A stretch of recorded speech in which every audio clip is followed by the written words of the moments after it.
outside? Should I run and hide? How do I take my company worldwide? Do you love the law? Did you watch Hee-Haw? What's the weirdest thing that you ever saw? What's it like in court? Favorite sport? Can you help with my book report? Is my hair too long? Am I right or wrong? And do you mind if I sing along to anything?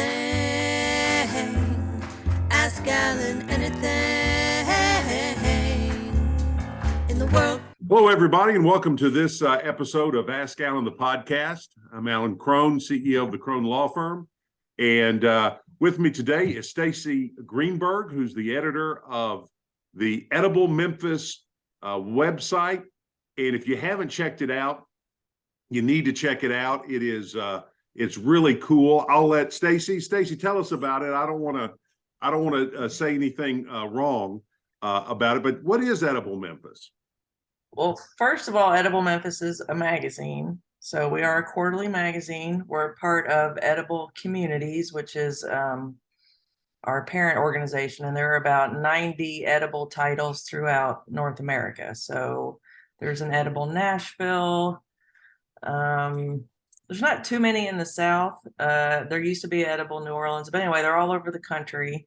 And so we are sort of underneath Edible Communities. So Edible Memphis, we do a quarterly magazine. We do have a website where we put the stories there. And then we also have, we do social media. Instagram especially is where we're kind of hitting our stride. And so we try to do a mix of, just daily content on great places to eat. And then the magazine goes a little deeper into the food culture of Memphis, focusing on local. And that's it. Well, what is your mission at Edible Memphis? Our mission is to highlight the local food scene, whether it be farmers, restaurateurs, home cooks, anything to do with the food system.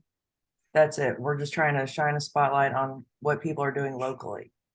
Well, that's one of my favorite things, is to go out to eat. How did you get into that sort of thing? Well, let's see.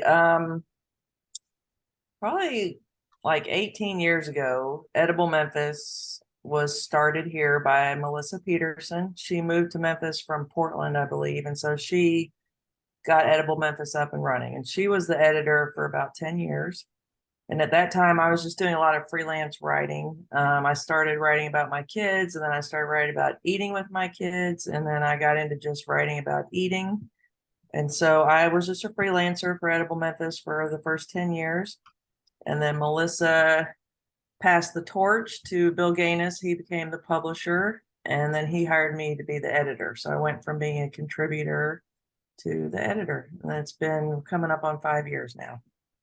Well, meals are so important socially, right? I mean, I think Americans have kind of, in some ways, have a transactional relationship with food. But all around the world, sitting down with somebody at a meal is more than just, carbon up or refueling. Tell us a little bit about how do you see that dynamic playing out in Memphis?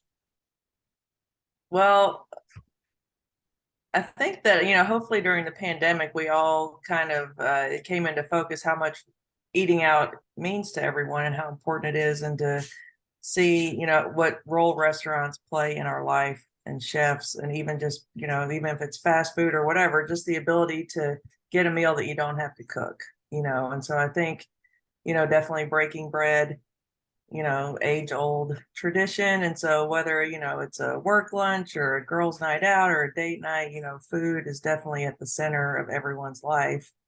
I grew up going out to eat. To me, it's a great pleasure. No one in my family was much of a cook. So, eating out was sort of multiple times a week. That's what we did. And so sort of carried that on in my life. I enjoy going out to eat and meeting the chefs and knowing where the food came from. That's just like another layer of enjoyment when you go out, and knowing that you're supporting the local economy. And, so I think I answered your question. I'm not sure. Yeah. I mean, I really, to me, there's nothing like getting a group of folks and going and exploring a new restaurant particularly, or a place I've never been. And what can you tell us? What's new on the scene in Memphis that folks may not know about but need to know about? I went to the Lobbyist last week, which is Jimmy Gentry's new restaurant. So he had a restaurant before the pandemic out in Collierville called P.O. Press. I don't know if you're familiar with that. And he really focuses on farm to table using a lot of local fresh ingredients. And his restaurant closed due to circumstances beyond his control. I think there was mold in the building. And so throughout the pandemic, he was just catering and doing that. And he finally found a new spot, which is in the Chiska. It's next door to Catherine and Mary's on Main Street. It is beautiful. The menu is amazing, especially his produce section. He's got about 8 or 9 dishes that are vegetable centered. And went with some friends last week, and rarely have I been to a restaurant where I'm like, oh, I want to eat all the vegetables, and so we tried like charred okra. He had this arugula dish that was simple but delicious. It was arugula with a little egg yolk to hold on some breadcrumbs and some sharp cheese, and oh my God, it was just divine. And he had some collard greens, and there's cauliflower, and what he's doing with vegetables is just amazing. So I would definitely recommend going to the Lobbyist for sure in terms of like new hot places to go. And honestly, when I was there, they sent out a couple dishes, and they were like, these are from the chef. I'm like, oh, well, where is he? I haven't seen him. And he actually had an accident during the ice storm and injured his ankle. And so he wasn't even there. So he just opened end of January, got injured like a week or two later, and that restaurant is still running smooth. I mean, the service was great. Food was great. I think it's a testament to what a pro he is that it was carrying on without him so smoothly. Well, that they say you've got a good business when you can walk out and for a month or two and come back and it's still doing well. Do you know why he named it the Lobbyist? It sounds like it should be in Nashville or Washington, D.C. I just wondered, when I saw that, I wondered why he picked that name. Well, it is sort of in the lobby of the Chiska, which has apartments, so people live there. It was formerly a hotel, I believe. So I think he's playing on the fact that it's in the lobby. Okay, all right. Well, that makes sense. It could have a political bent to it, but I don't think of him as a political person. So no, I figured it was something like that. Yeah, but I've heard lots of really good things about it. Yeah, it's excellent. Also, I went to Bounty week before last. Nate Olivia is the chef there now. He came from under Erling Jensen, and he's revamped the menu, and he had some really good vegetables too. I don't know, I've been on a vegetable kick, but he's redone the menu. It was also really, really, really great. So that was another good one. And they haven't changed the format, the kind of the family style format. No, I mean, I think that I love that. You don't have to share, but they're definitely large enough portions. We shared, we all tried different things, and he had a really excellent salmon dish. And what he's doing with pork there, he had a pork belly dish and another pork dish that was just, he's really taken it up a notch for sure. It was really good. What do you think is, in your opinion, what makes a restaurant special? What are the elements of a special restaurant? I think it can be a lot of things. I mean, I like to go to places that really are sort of digging into the local scene, and trying to use local farmers when possible and cooking with the seasons, or really, taking family recipes, where you go in somewhere and you feel like I'm not going to get this anywhere else. It's different and it's specialized to where they are, and they're really bringing something new. And also, I mean, great service is always a plus. But yeah, I think just sort of they set themselves apart by really localizing what they're doing. What you talk about service from your perspective. I know that the restaurant industry has been going through some tough staffing times. Who do you? I don't want you to single people out, but what's the best way folks are handling that? Because some places I go and the service is great. but you can tell they're short staffed, but they've kind of figured it out. What are you seeing from that standpoint? Yeah, I mean, definitely since the pandemic, I think restaurants really had to take a look at how they were doing things, and they had to make some changes. I think that across the board, people who work in restaurants are making more money. They might be getting more benefits. I think that operations have been streamlined. I think that when restaurants hire new people, they're probably putting more time and energy into training them and really making them feel like a part of the family.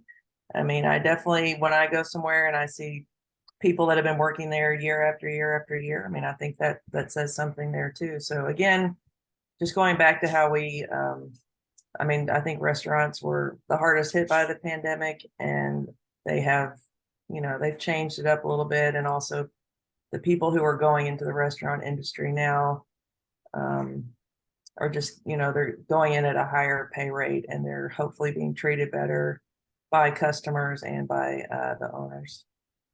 Do you think that, do you think we're in for a new financial model with restaurants where servers, waiters, waitresses, whatever, are, like you say, more elevated in terms of pay and participation?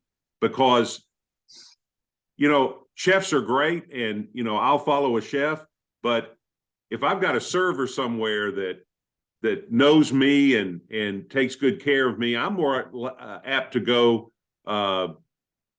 there than I am someplace else. Does that make any sense? Yeah, I do think there have been changes made, and I do think that the pay and the benefits, that a lot of people have looked at that and improved it. And you see a lot of auto gratuity places, 20% auto gratuity, which I'm 100% for, because, I think those are a lot of things people have done. Now, in terms of completely revamping it, I think if that was going to happen, it would have already happened. And I kind of expected to see that after the pandemic, but for whatever reason, we're just not there. I know that it's different in Europe and other places, and I would love for it to be that way. I don't know enough about running a restaurant to know why it didn't completely change, but I do think it's gotten better.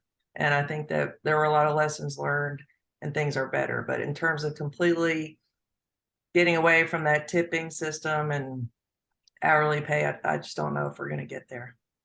Yeah, I represent, over the years, I've represented a lot of restaurant workers. And what many people don't know is they get paid $2.13 an hour by the restaurant, and then they rely on tips from there out. And some restaurants require them to split tips with other people. And so I kind of rail against the 20% because I don't think it's enough. Yeah. I like to tip more than that, because I know that for every dollar I over tip, there is probably 3 or 4 parties that don't tip at all. And so I just, a little shout out to that, tip your folks, because that's the way they make their living. And particularly if you think they do a good job and you want to make sure they stay there, you really need to pay for it. And but the customer experience in any business is so important, and in a restaurant business, it's everything. I mean, I don't know where I'm going with that, other than to say it's a shame, because there's some places that I love to go that you can tell they're just stretched and they haven't figured out how to give you that great customer experience with what they have. Yeah, I do think a lot of places have moved away from that $2.15. I think even though they've stuck with the tipping, that they are guaranteeing a certain amount an hour. Like, I definitely know at some coffee shops, they are hourly, they're paid hourly and they get tips, but if they don't meet a certain threshold, then they're guaranteed to get that from the ownership. So I feel like that $2.15 is probably definitely not across the board anymore. And so that's kind of one of the changes, that they are at least guaranteeing an hourly wage. And I know that, or an hourly minimum, but I know a lot of places, I mean, especially if you're a great server, they, some people want to go out and keep their own tips, and they don't mind the $2.15 because they know they're going to bring in a ton of money. So I see both sides of that, but I definitely think that people hopefully are not making just $2.15 an hour, that, the tips and the guarantees from the ownership is getting them more in that $15 to $20 range. Well, what other trends are you seeing in Memphis restaurants in terms of maybe menu items or formats? You've got a unique, position where you can kind of see the whole territory. What do you see as the big post-pandemic changes, either gastronomically or otherwise? Well, I think, like I was mentioning, like with the vegetables, just noticing vegetables more. And I think that we had a lot of people kind of turn vegan over the pandemic, or just be more health conscious in general. So I definitely think now there are a lot more vegan restaurants than we've ever had. Yeah, I mean, I think that's probably the biggest, just like more, looking more towards health. You'll see on menus, make this vegetarian, make it vegan, gluten-free, low sodium, whatever. I think in general, people are trying to have a healthier offering for the most part. I think you're right about that, particularly with I have a friend who's vegan, and I'm not, but he has got me looking at, like you say, being a little bit more conscious. I don't eat meat nearly as much as I used to for health reasons, and you see, because of him, I'm always kind of looking to see, well, can I bring Mac to this restaurant? And so I'm looking to see if there are vegan options. And it used to be you didn't see that, but more and more now you see it. Although, and I'd be interested in your thoughts on this, I think, and I'm not going to mention any brand names, but I think some of the substitutes are more processed food than, maybe worse for you than from a health standpoint. Now, I know some people become vegan for ethical reasons, and I get that, but I'm not sure that some of those choices are very, very healthy. I think they may be worse. What do you think?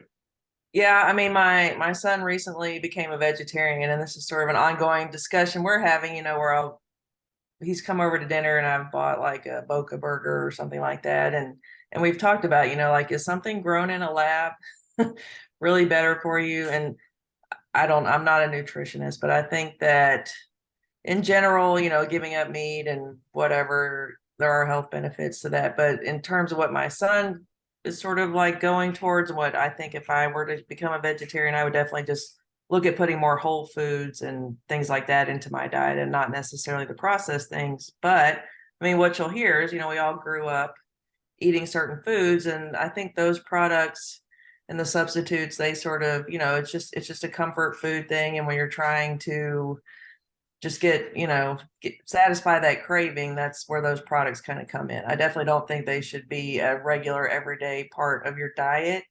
But, when you're kind of like craving a burger or whatever it is, that they play a role. To me, like, cauliflower has really just taken on a whole new role. It really has. Whenever you hear, you'll see like the cauliflower, the buffalo cauliflower or fried cauliflower, like instead of a chicken wing. And it's amazing to me how delicious and satisfying that can be in terms of, replacing chicken with cauliflower. I think that's a great substitution rather than lab meat or anything like that. But I'm not a vegan, so I don't know, but just my friends, they use those products, and they do. I mean, they've come a long way. They taste pretty good, just like tofu in the 70s or whatever. It's just a fancier substitute. But yeah, I think everything in moderation, right? Right. Now, as I say, if you're ethically a vegan because you don't want to eat animals that have been farmed and exploited and that sort of thing, then, great. I mean, but don't tell me that it's a health choice if you're going to then substitute it for a whole bunch of processed food. That's what we all need to be getting away from, is processed food. And I agree with you. A lot of the great vegetable choices we're seeing now, I'm looking for those farm to table opportunities, so I know I'm actually eating what they're telling me I'm eating. Yeah, I do want to put in a plug for, our local meat farmers, specifically Home Place Pastures in Como, Mississippi. They are raising beef and pigs and lamb, and they've just started doing chickens, and so I think if you're going to eat meat, there's a way to really support the people who are treating their animals well and doing humane kill and doing regenerative farming. So definitely when you go to the farmer's market, it's more than vegetables these days, and you can find these meat products and dairy products that have also been brought to market in a much more healthy and wholesome way than you would find in the grocery store. Yeah. Yeah. Well, what's the future for Edible Memphis? The future, well, we are still sort of rebounding from the pandemic ourselves. We had to take about a year off from the magazine, and I feel like we're finally getting back to a good place where people are ready to advertise again, and we're getting much more robust, and we're able to do more, so I would expect to see, thicker magazines, more stories, more, maybe get back into videos. We just redid our website, trying to bring on more staff again, events, everything, so finally getting back to a place where everyone seems to have recovered, and so we can start growing again instead of just sort of surviving. So I'm looking forward to doing bigger and better things. Well, very good. Well, I really appreciate your time, Stacey. This has been great. I have to have you back. Maybe we can do a theme of different genres of food in Memphis. Before I let you go, let me ask you one thing. What do you think is the reason Memphis has seen such an explosion of great restaurants? Right? I mean, when I was right out of law school, you could count on one hand to the really great restaurants in Memphis. But now you need your hands, your toes. You need an abacus to count the great restaurants. What do you think is the reason for that? Well, I think the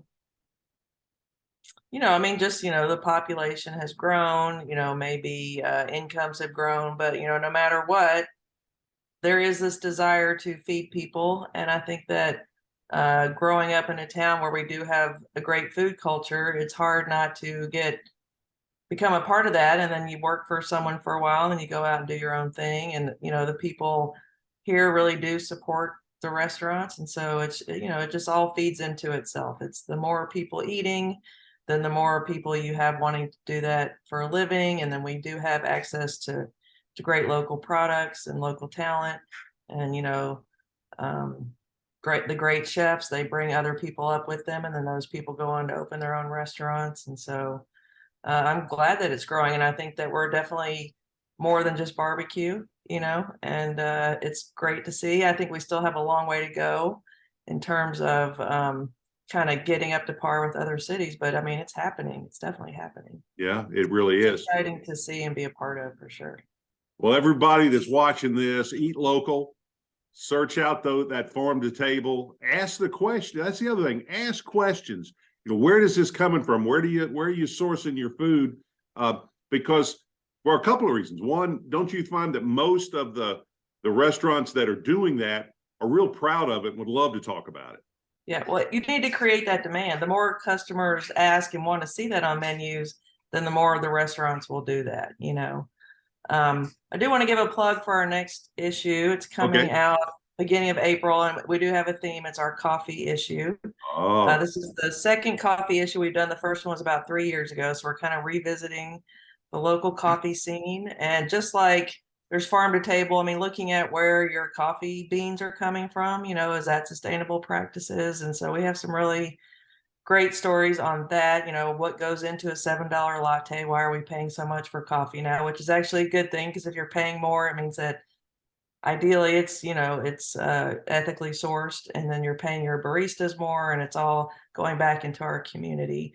And we'll also have a coffee guide in there to guide to all the great coffee shops in Memphis. And so be looking for that in early April. That's another area. 3 years ago, that was probably shorter than it is now. Yeah, because there are lots of great coffee places in Memphis. Yeah, it's getting to where you can have a career in coffee. You can be a roaster, you can be a Q grader, more than just being a barista. So that's another area. I think Memphis is really kind of In terms of our number of specialty coffee shops to our population, I mean, that's really amazing to see the growth there. And it's really exciting, some of the things that are happening in our local coffee scene. Watch out, Seattle. Here comes Memphis. That's right. All right, Stacey, I really do appreciate it. I've had just a ball talking with you. And of course, other than myself, food is one of my favorite subjects. So thank you very much. Thank you all for watching. If you enjoyed this, and I can't believe you wouldn't have enjoyed it, please share us on social media, email this to folks that you think would benefit from it. Subscribe to Edible Memphis. The magazine is coming back bigger and better than ever. And Stacey, I just wish you all the luck in the world. And if you ever need anything from me, give me a call. I'd love to be a part of Edible Memphis. Thank you. All right. Thank you so much. And we'll see y'all next time.